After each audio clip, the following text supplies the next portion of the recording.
All right, this video is on the 1998 to 2003 Jaguar XJR, and it's the blower motor to include a whole assembly for the heater blower motor. So under here, what you have is 3 screws for the blower motor.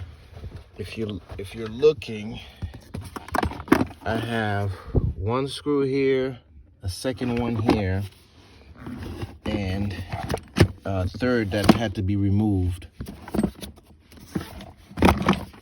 right here.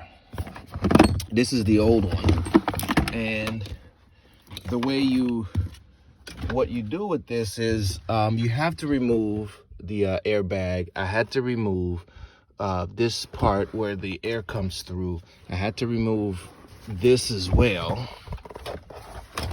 This goes like so, in there to make the air travel, so the ductwork. And then I had to remove the computer. The way you remove the computer is by unscrewing it from this right here, from this screw right here.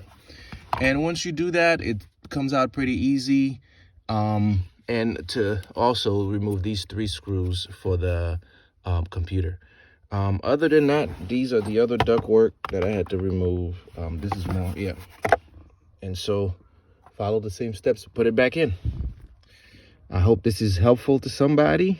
I didn't show all the steps because I couldn't hold it and do the work at the same time, but I hope this is helpful.